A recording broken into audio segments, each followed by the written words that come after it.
हम भारत के नागरिक जब भारत को देखने के लिए यात्री के रूप में घर से निकलते हैं, हमें घर वाले विदाई देते हैं और यात्रा मंगलमय हो ऐसा कहकर हमारा उत्साह बढ़ाते हैं।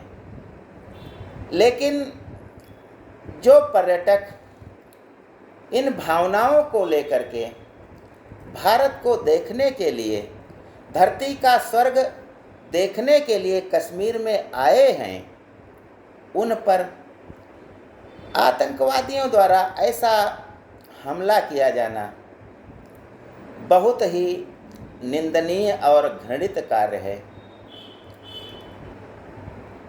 कहते हैं कि कश्मीर का नाम महर्षि कश्यप ऋषि के कारण पड़ा, जिनकी यह लीला स्थली रही है। कश्मीर घाटी में हजारों वर्षों से अनेक तपस्वियों ने तपस्या की है।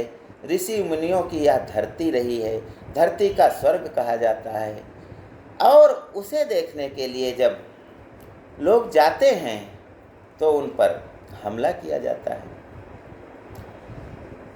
और यह हमला पर्यटकों पर नहीं है, यह भारत पर है, भारत के नागरिकों पर है।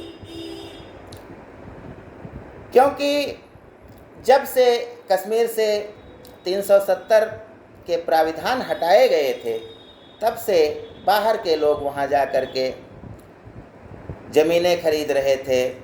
पर्यटन के क्षेत्र में होटल, पार्क आदि का निर्माण करा करके लोगों को रोजगार दे रहे थे और एक प्रकार से समरसता व्याप्त हो गई थी। सारे कश्मीर में अमन और चैन स्थापित हो चुकी थी। लेकिन यह हमला जो किया गया है, यह किया तो पर्यटकों पर गया है, लेकिन इससे जम्मू कश्मीर की अर्थव्यवस्था को एक जोरदार तमाचा मारा गया है। क्योंकि चंद दिन में अमरनाथ यात्रा भी शुरू होनी है। ऐसे में यदि हमला होता है तो जाहिर है कि भारत के जो पर्यटक हैं वे वहाँ नहीं जाएंगे शांति और सुरक्षा की दृष्टि से। और जब वे जाएंगे नहीं तो कश्मीर के निवासियों के जो पर्यटन उद्योग में बहुत से पैसे लगे हैं और आय का उनका बहुत बड़ा स्रोत जो है पर्यटकों से ही होता है।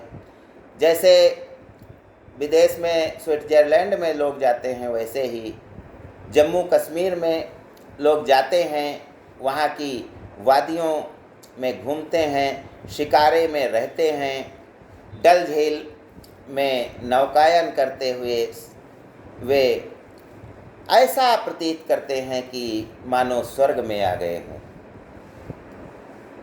लेकिन ऐसी परिस्थितियों में यदि उन पर हमला किया गया है तो जाहिर है पर्यटक कश्मीर की ओर रुख नहीं करेंगे और वहाँ से जितने भी पर्यटक हैं लगभग अपने अपने यात्रा के कार्यक्रम को छोड़ करके, स्थगित करके वापस आने लगे हैं। तो यह एक बहुत बड़ी साजिश है भारत की अर्थव्यवस्था को कमज़ोर करने के लिए और जो स्थानीय लोग हैं कश्मीर के उनको परेशान करने के लिए।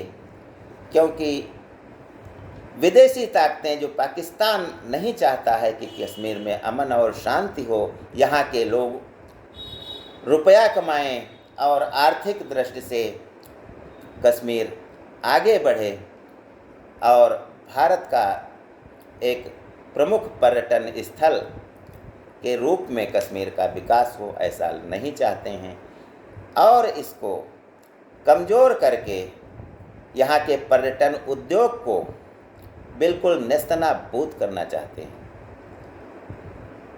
यह हमला तो एक प्रतीक है वास्तव में हमारी जड़ें कमज़ोर करने के लिए किया गया है। हम देखते हैं कि जम्मू कश्मीर की इस पावन भूमि में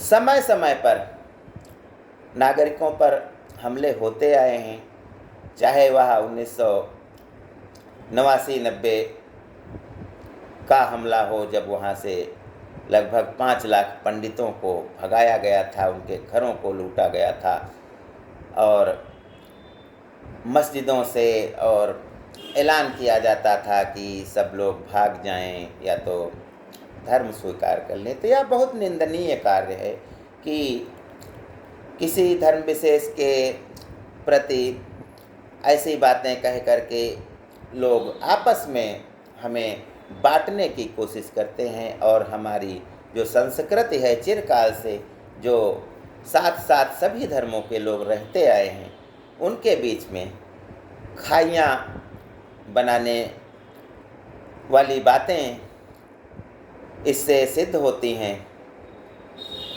तो बहुत से समझौते हुए हैं, बहुत बार जवाबी हमले हुए हैं, लेकिन यह रुक नहीं रहा है। कश्मीर को जब से 370 हटी थी, तब से वहाँ पर शांति का माहौल था, लोग बस रहे थे और पर्यटन उद्योग अपने विकास के दौर में था, चरम अवस्था पर पहुँच चुका था। लेकिन यह सब कुछ फिर एक प्रकार से फेल होता नजर आता है, और वह चंद आतंकवादियों के इस कुकृत्य से। जब कोई पर्यटक हो, हमारे भारत का नागरिक हो या सेना का जवान हो, जब कोई इन आतंकवादियों की गोली का शिकार होता है, तो केवल वही शिकार नहीं होता है, बल्कि उसका परिवार भी इसका शिकार होता है, उसे भी समस्याएं होती हैं।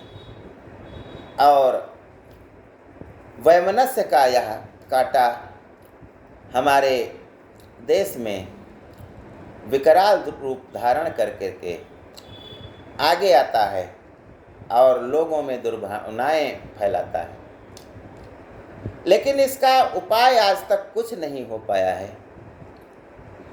तो आइए इस संबंध में हम डॉक्टर हरिओम पवार की एक कविता आपसे साझा करना चाहते हैं कि एक सेना का जब जवान मरता है आतंकवादियों की गोली से, तो क्या होता है।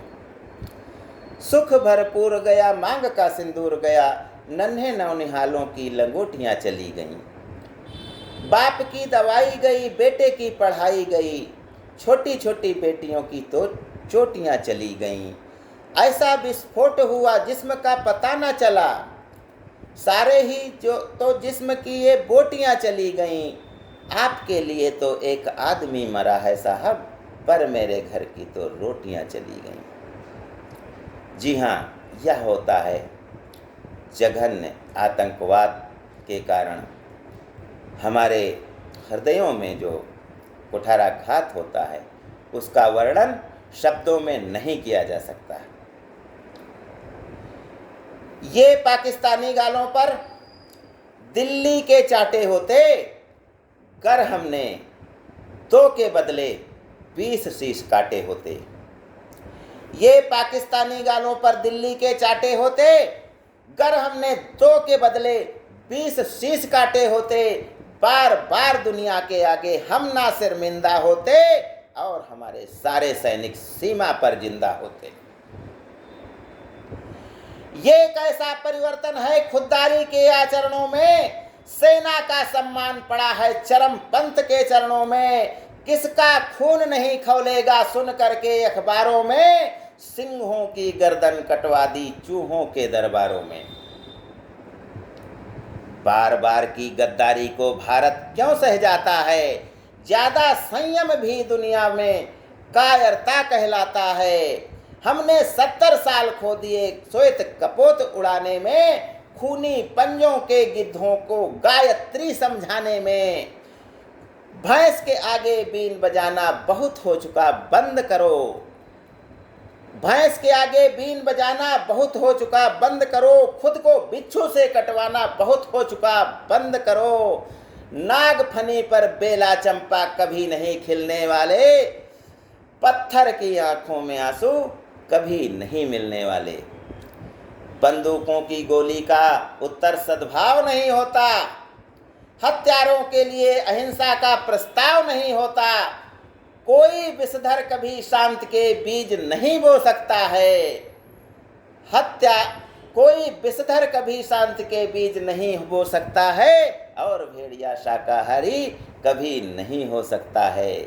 पीपल छाया मांग रहा है यूं कीकर के पेड़ों से, जैसे कोई शेर सुरक्षा मांग रहा हो भेड़ों से। पीपल छाया मांग रहा है यूं कीकर के पेड़ों से, जैसे कोई सिंह सुरक्षा मांग रहा हो भेड़ों से। जैसे कोई मोती खोदे झीलों की गहराई में, हम कस्तूरी खोज रहे हैं उल्लू की परछाई में। जब सिंहों की राजसभा में गीदड़ गाने लगते हैं, तो हाथी के मुंह के गन्ने चूहे खाने लगते हैं। रावलपिंडी वालों को सपने में काल दिखाओ तो, भारत माता की आंखों के डोरे लाल दिखाओ तो। दिल्ली वाले ठोकर मारो दुनिया के हटकंदों पर, इजराइल से जीना सीखो अपने ही भुजदंडों पर, अपने ही भुजदंडों पर। ज्ञान गंगा में बस आज इतना ही। जय हिंद, जय भारत।